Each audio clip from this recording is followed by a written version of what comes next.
Sir చాలా చాలా హ్యాపీగా ఉంది.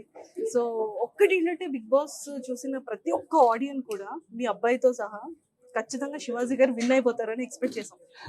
సో అంటే మీకు ఎలా అనిపించింది ఆ మూమెంట్? నాకు తెలిసి నేను ప్రజల మనసులు దోచుకున్నాను. అది పెద్ద నాకు మ్యాటర్ కాదు. సార్ చిన్న పిల్లల దగ్గర నుంచి 70, 90, 100 ఇయర్స్ వరకు అందరి హార్ట్స్ విన్ అయిపోయారు మీరు. అంతే అండి, సో అదొకటే చాలా. అంత లవ్ చేస్తున్నారు. So entire all family audience కి కనెక్ట్ అయ్యారు. అండ్ 90s సిరీస్ అయితే ప్రతి ఒక్క ఫ్యామిలీ ఆడియన్స్ కి కనెక్ట్ చేశారు. అవునండి, చాలా చాలా బాగుంది థ్యాంక్స్. సార్. అంటే బిగ్ బాస్ లైఫ్ జర్నీ అంటే ఆ ఉన్న 3 months పీరియడ్ కి బిఫోర్ మీ లైఫ్ జర్నీకి చిన్న డిఫరెన్సెస్ ఏంటి? చిన్న డిఫరెన్సే కదా, చాలా పెద్ద డిఫరెన్స్ ఉంది. మనం రెగ్యులర్ లైఫ్ లో అంత స్వార్థపూరితంగా ఉంటుంది, జీవితం అంతా కూడా స్వార్థపూరితంగా ఉంటుంది.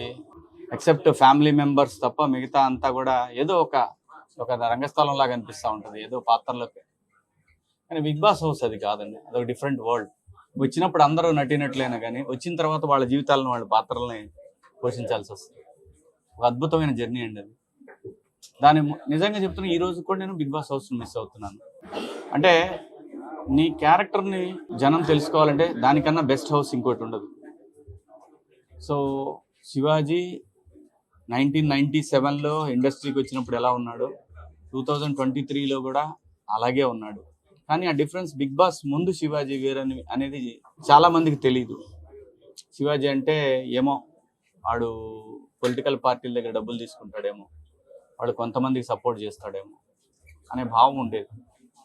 అలాగే తెలిసి తెలియని వాళ్ళు కూడా రకరకాలుగా మాట్లాడుకొని సంబంధం లేకపోయినా నాకు తెలిసిన ఎవడో ఒకడో వాడి ఫ్రెండ్ ఎక్కడో ఉంటే వాడు మాట్లాడితే నా గురించి, అలాంటి సందర్భాలు చాలా ఉంటాయి. ఆ పరిస్థితుల నుంచి బిగ్ బాస్ హౌస్కి వెళ్ళిన తర్వాత శివాజీ అంటే శివన్న అయిపోయాడు. సో క్యారెక్టర్ అండి ఇక్కడ ఇంపార్టెంట్. నేను ఎప్పుడు దాన్ని నమ్ముతాను. డబ్బు కంటే పేరు గొప్పది, పేరు కంటే విలువలు గొప్పవి. ఈ బలంగా నమ్మే మనిషిని నేను. నా జీవితమే అది. విలువలు లేకుండా డబ్బుల కోసమనో ఇంకో దానికోసమనో తప్పులు చేయలేను. సార్ మెయిన్ లీడ్ గా హీరోగా చేశారు, ఎన్నో ఫిలిం యాక్టర్ గా చాలా మంచి బెస్ట్ క్యారెక్టర్స్ చేశారు.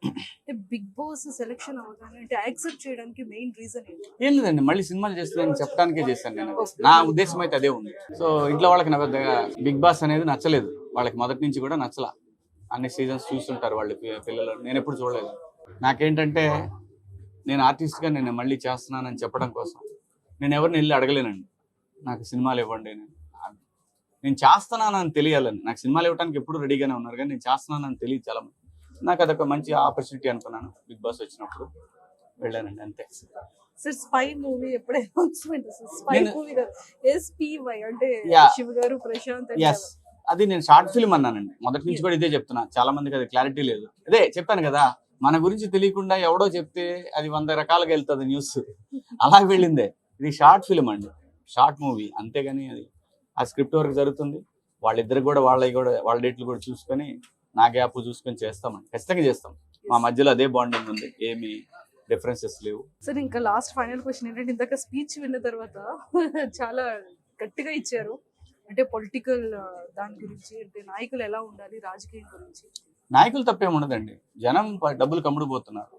సో నాయకులు ఎవరికి చుట్టాలు కాదు, దయచేసి అర్థం చేసుకోవాల్సింది. వాళ్ళు డబ్బుకు మాత్రమే చుట్టాలు, సమాజానికి చుట్టాలు కాదు. వాళ్ళు సమాజానికి చుట్టాలు ఎవరంటే చనిపోయారు గాంధీజీ, నెహ్రూ గారు, సర్దార్ వల్లభాయ్ పటేల్. వీళ్ళు సమాజానికి, దేశానికి స్వాతంత్రం తీసుకురావడానికి వాళ్ళ ప్రాణాలు సైతం త్యాగం చేసినటువంటి గొప్ప వ్యక్తులు. అలాగే ఈ దేశాన్ని నిర్మించినటువంటి, నేను నమ్ముతాను, నాకు కాంగ్రెస్ పార్టీ చాలా చేసింది, ఈ దేశాన్ని చాలా చేసింది దేశాన్ని. కానీ నాయకులు రాను రాను మారిపోయి డబ్బు పిచ్చిలో పడ్డారు. నాయకుల కంటే ముందు జనానికి డబ్బు పిచ్చి పట్టుకుంది. ఈ డబ్బు పిచ్చి వల్ల తరాలు దెబ్బతింటాయి అని చెప్పడమే నా ఉద్దేశం, అంతే. రాబోయే తరాలు దెబ్బతింటాయి, అది వద్దు.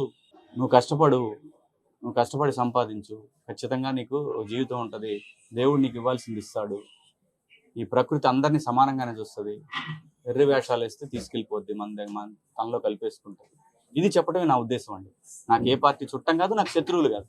నాకు జగన్మోహన్ రెడ్డి గారు ఏ అన్యాయం చేయలేదు, నాకు చంద్రబాబు నాయుడు గారు ఏ అన్యాయం చేయలేదు, పవన్ కళ్యాణ్ గారితో అయితే ఇన్ఫాక్ట్ నేను సినిమాలు కూడా చేశాను. ఇప్పటి వరకు జనం సొమ్ము తినని నాయకుడిలాగా అనిపిస్తాడు నాకు. అంటే ఇంకా అతనికి అధికారం రాలేదు కదా, వస్తే ఎలా ఉంటాడో తెలియదు నాకు. సో అది నేను యాక్సెప్ట్ చేస్తాను. కానీ నేను అనేది ఒకటే, వీళ్ళది ఎవరు తప్పు లేదు. చంద్రబాబు నాయుడు గారు తప్పు లేదు, జగన్మోహన్ రెడ్డి గారు తప్పు లేదు, అలాగే సెంటర్లో ఉన్న బీజేపీ తప్పు లేదు, ఎవరు తప్పు లేదు. తప్పంతా ప్రజల్లోనే ఉంది. ప్రజల్లో మార్పు వస్తే తప్పితే ఈ సమాజం బాగుపడదు. మళ్ళీ చెప్తున్నాను, ఏ నాయకుడు నీ చుట్టం కాదు, వాడు డబ్బుకు మాత్రమే చుట్టం. నీ పిల్లల భవిష్యత్తును తాకట్టు పెడుతున్నావు నువ్వు. సమాజం పిల్లల భవిష్యత్తుని కొంతమంది వ్యాపారస్తుల చేతుల్లో పెడుతున్నారు. ఇవాళ రాజకీయ పార్టీలు కూడా ఏ పార్టీని ఏ లీడర్ ఓన్ చేసుకుంటున్నాడు చెప్పండి. 50 కోట్లు ఇస్తే ఎమ్మెల్యే టికెట్ వస్తుంది, 100 కోట్లు ఇస్తే ఎంపీ టికెట్, 100-200 కోట్లు ఖర్చు పెడితే ఎంపీ టికెట్ వస్తుంది. ఇక్కడ చుట్టాలేంటి, మళ్ళీ రాజకీయ పార్టీలు ఏంటి, ఇవన్నీ కూడా వ్యాపార సంస్థలే. ఇక్కడ ఏమీ లేదు నిజాయితీకి. ఏ నాయకుడు కూడా నిజాయితీగా పనిచేసిన వాడికి విలువ ఇవ్వడు, వాడు డబ్బు సంచికే విలువ ఇస్తాడు. అంటే దీని పరమార్థం తెలుసుకోవాల్సిన బాధ్యత ప్రజల మీద ఉంది. ప్రజలు మారనంత కాలం ఈ గతుకుల రోడ్లు ఇలాగే ఉంటాయి, మీ అతుకుల బతుకులు ఇలాగే ఉంటాయి. సమాజం ఎప్పటికీ బాగుపడదు, ఇది అభివృద్ధి చెందుతూనే ఉంటది. ఎందుకంటే రాజకీయ నాయకులు వ్యాపారస్తులు అయిపోయినప్పుడు వాళ్ళు వ్యాపారం చేసుకు 40 కోట్లు 50 కోట్లు ఎక్కడ తెస్తాడండి, వాడు అప్పు తేవాలి. ఎవరి దగ్గర క్యాష్ ఉంటుందండి, ఎవరి దగ్గర క్యాష్ ఉంటుంది? 40-50 కోట్లు. వాడు నీ దగ్గర 2, నీ దగ్గర 2, వాడి దగ్గర 5, వాడి దగ్గర 5, 10 తెచ్చి 50 కోట్లు ఇచ్చి మనిషికి 2000, 1000 రూపాయలు ఇచ్చి వాడు ఓట్లు కొనుక్కొని మళ్ళీ వీటికి ఇసుక, మట్టి, రోడ్లు, ఆసుపత్రులు, స్కూల్స్, కాంట్రాక్టులు వీటన్నిటిని దొబ్బేస్తా ఉంటే మా ఊరు బాగుపడలేదండి, మా రోడ్లు వేయలేదండి, బొక్కేస్తాడు. ఎందుకు ఎత్తాడన్నాడు? ఆడిక్కడికి వచ్చిందో బిజినెస్ చేయడానికి, సిగ్గుండక్కర్లా మనకి. చొక్కా పట్టుకుని అడిగే ధైర్యం మీకు ఎవరికన్నా ఉందా? ఎందుకంటే నువ్వు డబ్బులు తీసుకున్నావు వాడి దగ్గర, ఎవరిని అడుగుతావు? ఊరికి యూట్యూబ్ ఛానల్స్ వచ్చి బైక్ పెట్టగానే ఎలా ఉంది ప్రభుత్వం, ఆ ప్రభుత్వం. ఏ ప్రభుత్వం ఇలాగే తగలడిద్ది, ఏ ప్రభుత్వమైనా ఇలాగే ఉంటది. ఎందుకంటే వాడు డబ్బులు ఇచ్చి ఓట్లు కొనుక్కున్నాడు, మిమ్మల్ని కొనేసుకున్నాడు. వాడిని అడిగే రైట్ మీకెక్కడ ఉంది? మొద్దు నిద్ర ఏమీ తెలియనట్టు మళ్ళీ యాక్టింగ్. ఏమంటే ఈసారి ఆయన వస్తే బాగుంటది, ఈయన వస్తే బాగుంటది, వీడు రాకపోతే బాగుండు, వాడు రాకపోతే బాగుండు, పనికిమాలినోళ్ళారా. మళ్ళీ అన్న తర్వాత మళ్ళీ సాయంత్రం వాడే చెప్తాడు, ఏమంటే చంద్రబాబు క్యాండిడేట్ ఒక 50 పెడితే కానీ లేకపోతే కష్టం అండి. అయితే జగన్మోహన్ రెడ్డి అధికారంలో ఉన్నాడు కాబట్టి వీళ్ళ అభ్యర్థి ఒక 100 పెట్టాలి. ఎందుకంటే ఇది ఆల్రెడీ తినేసి ఉన్నాడు కదా, జనానికి ఆ కోపం ఉంది, డబ్బులు ఇస్తే వేస్తారు. ఇలా మాట్లాడుకుంటున్నా మీరు సమాజం గురించి బాగుందని చెప్పారు. రైట్ మీకు ఎక్కడ ఉందరా పనికిమాలిన వాళ్ళారా? మీ సమాజాన్ని ఇంత అద్భుతమైనటువంటి ప్రకృతిని నాశనం చేసుకుంటుంది మీరు. ఇక్కడ మళ్ళీ ఇదే చెప్తున్నా, ఏ రాజకీయ నాయకుడు చుట్టాలు లేరు, ఏ కులమోడికి ఏ నాయకుడు చుట్టం కాదు.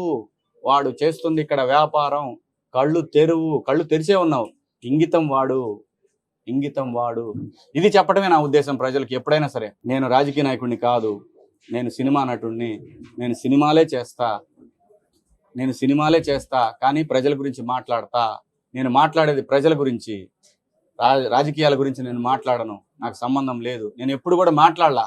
వాడు తప్పు చేస్తే చేశాడని చెప్తా. రేపు ఎలక్షన్లో ఎవడు తప్పు చేశాడో చెప్తా, అవతలోడు చేసిన తప్పులు చెప్తా. ఇక్కడ ఎవడో పత్తిత్తులు లేరు, అందరూ దొంగలే. ఇప్పుడు మంచి దొంగను ఎందుకోవాలా? అలా అయితే ఇంకా అనవసరం దీని గురించి మాట్లాడుకోవడం. మనం ఇంకా సమాజం మంచి చెడు అభివృద్ధి వీటి గురించి మాట్లాడుకునే రైట్ మనకు లేదు. చిరంజీవి గారు పద్మభూషణ్ అన్నయ్య ఆయన ఎన్ని సినిమాలు చేశారండి? ఆయన 150 సినిమాలు చేశారు. 10 సార్లు ఫిలింఫేర్ అవార్డులు వచ్చినాయి, 3 నంది అవార్డులు వచ్చినాయి. అలాగే బ్లడ్ బ్యాంకు కొన్ని లక్షల మందికి బ్లడ్ దానం చేశారు. ఆయన బ్లడ్ బ్యాంక్ ద్వారా ప్రజలకు చేరింది. ఆ తర్వాత ఆక్సిజన్ సెంటర్లు పెట్టారు. రాజకీయాలు బాగాలేవని చెప్పి ఆయన ప్రశాంతంగా తప్పుకున్నాడు అని నాకైతే నచ్చలేదు. ఆయన ఉండాలా, అలాంటి వాడు. ఏం జనం సొమ్ము తినలేదు కదా, ఉండాలా. అదొక్కటి కూడా అయిపోతే బాగుంటుంది నా అభిప్రాయం ఇది. అలాగే ఆయనకి అత్యున్నత పురస్కారం రావడం అనేది తెలుగు వాళ్ళకి వచ్చినంత ఆనందంగా ఫీల్ అవుతాను. ఫైనల్ గా పెద్దారెడ్డి చేపల పులుసు దాని గురించి చెప్పేదే ఉంది. అది #90s లాగానే అది కూడా సూపర్ హిట్ అయిపోయింది. అది ఎట్లాగైతే ఆడుతుందో నెల్లూరు పెద్దారెడ్డి చేపల పులుసు కూడా అలాగే ఆడుతుంది. ఈ వైజాగ్ లో కూడా అది సూపర్ హిట్ అవుద్ది. ఆ తర్వాత వాడు అనకాపల్లి వెళ్తాడు, ఆ తర్వాత శ్రీకాకుళం వెళ్తాడు, ఆ తర్వాత విజయనగరం వెళ్తాడు. పలాస్ దాకా బావాలాడు, జీడిపప్పు కూడా వేసుకోవచ్చు అక్కడ వెళ్తే. ఓకే అండి, థ్యాంక్ యూ. నాకు టైం అవుతుంది. రేపు పొద్దున మా ఆవిడ పుట్టినరోజు ఉంది, వెళ్ళాలి నేను.